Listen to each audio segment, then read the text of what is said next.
Hello बच्चों, नमस्कार। Rura biology classes में आपका स्वागत है।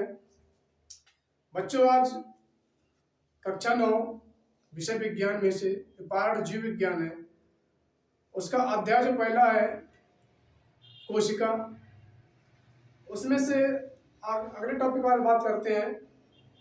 जो टॉपिक आज हमारा परासरण एवं विसरण क्या है और इन दोनों में क्या अंतर है, इसकी जानकारी करेंगे। देखिए, परासरण विसरण ये दोनों एक रासायनिक परिवर्तन प्रक्रिया है जो जैविक क्रियाओं में अपना कार्य करती है। तो जो सबसे पहले हम देखेंगे परासरण और विसरण।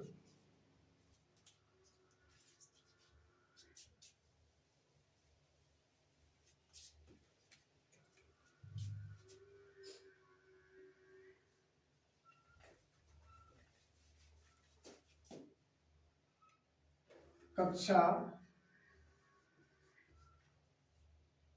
9 विषय विज्ञान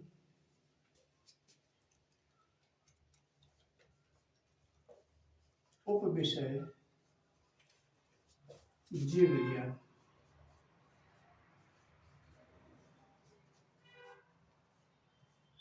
विषय विज्ञान और उप विषय जीव विज्ञान। इसको इसलिए लिखा गया जो आपका कक्षा विज्ञान है 9th का, उसको 3 भागों में डिवाइड करके बताया जाता है। पहला भौतिक विज्ञान, दूसरा रसायन विज्ञान, तीसरा आपका है जीव विज्ञान। इसलिए इसको उप विषय के रूप में लिखा गया है। तो हम देखते हैं सबसे पहले परासरण क्या है। एक तरफ लिखेंगे परासरण, दूसरी तरफ लिखेंगे विसरण। परासरण और विसरण। इसमें नंबर ही लिखेंगे। यह केवल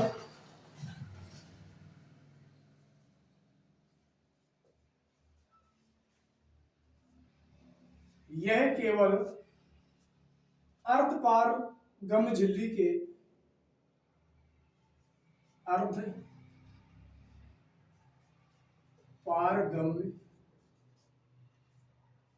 अर्धपारगम्य झिल्ली के यह केवल अर्धपारगम झिल्ली के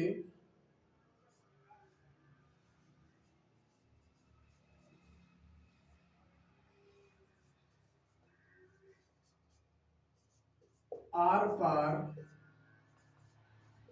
होता है।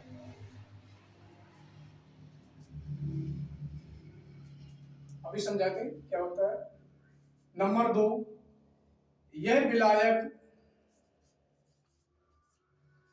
यह परासरण लिखेंगे। यह विलायक के अणुओं की गति, विलायक के अणुओं की गति है। अणुओं के विलायक की गति है जो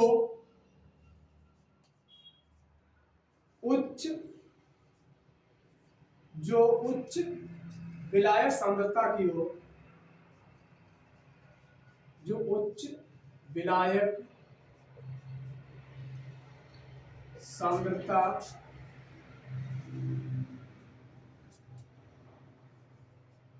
की ओर होती।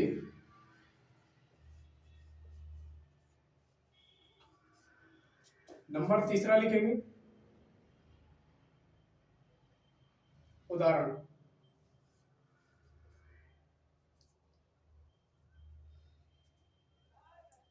लिखेंगे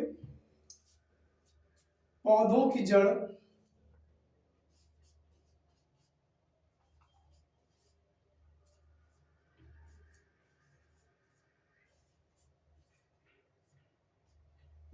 जड़ में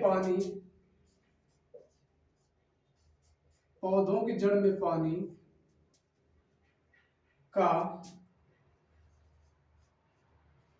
अवशोषण अवशोषण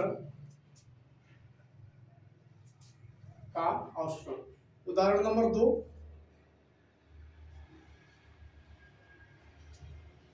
रक्त में पानी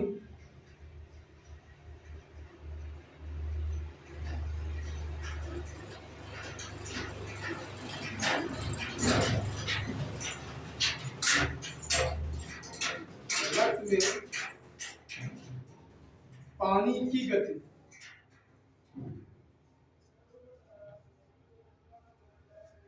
रक्त में पानी की गति, ये हुआ आपका परासरण। विसरण देखते हैं। विसरण यह किसी माध्यम में होता है।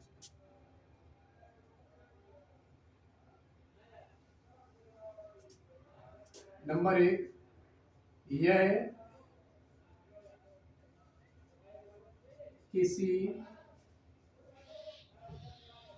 माध्यम में होता है, यानी ये अपना माध्यम यानी एरिया या वर्ग लेकर चलता है, इसीलिए बोला गया यह किसी माध्यम में होता है।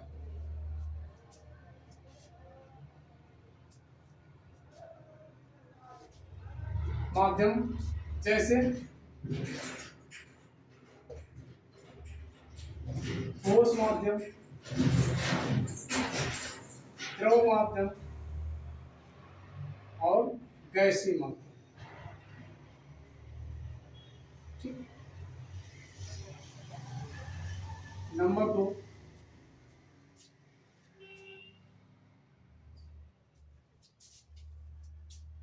जो विसरण के कण होते हैं इनकी गति सभी दिशाओं में होती है। तो लिखेंगे विसरण में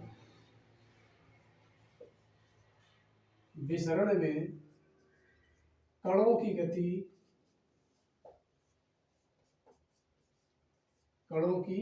गति विसरण में कणों की गति सभी दिशाओं में होती है। सभी दिशाओं में होती है। इसके बाद नेक्स्ट आपका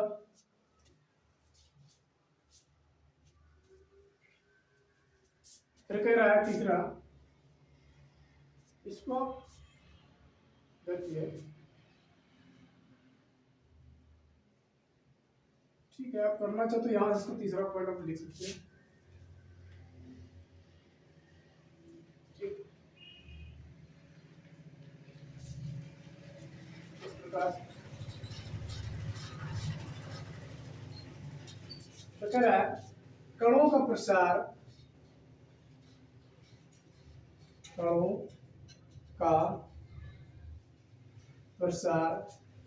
उच्च सांद्रता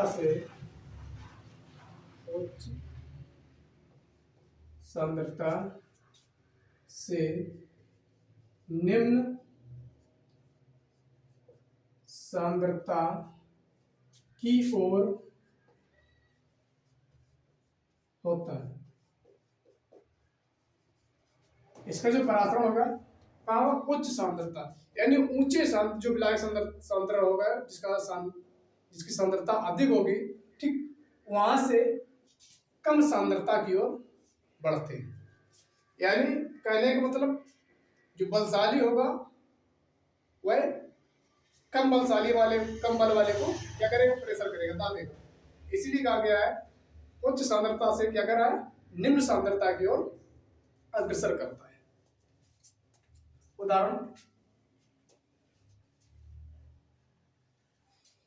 उदाहरण इसका है,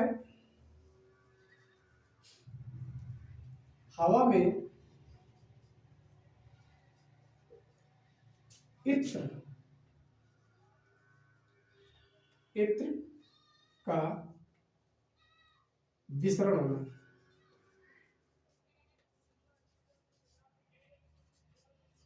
आपको जो इत्र होता है वह बहुत जल्दी पूरी एरिया में फैल जाता है, यानी कि इत्र का फैलना ही वो विसरण प्रक्रिया होता है।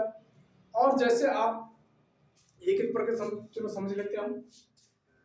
कह रहा यह केवल अर्ध पारगम झिल्ली के आर पार होता है। जो परासरण क्रिया होगी, परासरण क्रिया परिभाषा ये होती है, परासरण क्रिया वह क्रिया जिसमें पारगम्यता आर पार हो जाए, यानी एक तरफ से दूसरी पार निकल जाए, तो यही क्या कहलाता है? यही कहलाता है आपका परासरण। क्या कहलाता है? परासरण। फिर कह रहा विलायक, दूसरा पॉइंट देखिए, कह रहा विलायक के अणुओं की गति उच्च विलायक सांद्रता की ओर होती है। यानी जो आपका विलायक होगा ये किसको पकड़ेगा? जो अधिक मनी पावर जिसके पास होगा उसी को पकड़ता है। लो पावर वाले को नहीं पकड़ेगा कि उससे उसको क्या बेनिफिट है, हम उसी को पकड़ते हैं, इसको हमसे कुछ बेनिफिट होता है। इसीलिए क्या करता है परासरण? परासरण जिसकी सांद्रता अधिक होती है उसी को पकड़ता है। फिर आगे कह रहा है इसका उदाहरण, जैसे जो पौधों की जड़ होती है वो क्या करती है? पानी को अवशोषित करती है। यानी जो पानी, पौधे की जड़ जो होती है वह पानी को अवशोषण करती है परासरण क्रिया के माध्यम से। फिर दूसरा क्या, रक्त में पानी की गति। जो आपका रक्त होता है उसमें जो पानी की गति होती है वह गति भी किसके उदाहरण है? परासरण का उदाहरण है। इसी प्रकार से विसरण देखते हैं, कर यह किसी माध्यम में होता है, जैसे ठोस, द्रव, गैस। जो विसरण होगा वह किसी एक माध्यम को अचीव करेगा, या तो ठोस होगा, या तो द्रव होगा, या तो गैस होगा। फिर दूसरा पॉइंट क्या रखा है? विसरण में कणों की गति सभी दिशाओं में होती है। इसकी जो गति होती है वैसे भी किसी भी दिशा में जा सकता है, कोई निर्धारित एरिया इसका नहीं होता है। फिर कह रहे कणों का प्रसार उच्च सांद्रता से निम्न सांद्रता की ओर होता है। अभी पीछे आपको बताया गया कि जो उच्च सांद्रता होगा, जो बलशाली होगा, वह क्या करेगा? कम बल वाले को दाबेगा, प्रेशर करेगा। इसीलिए कहा गया कि उच्च सांद्रता से निम्न सांद्रता की ओर अग्रसर करता है। इसके बाद उदाहरण देखिए, कितना अच्छा उदाहरण दिया आपने। कह रहा हवा में इत्र का विसरण होना है। जो हवा होती है उसमें इत्र बहुत जल्दी फैलता है। कारण क्या कर रहा है?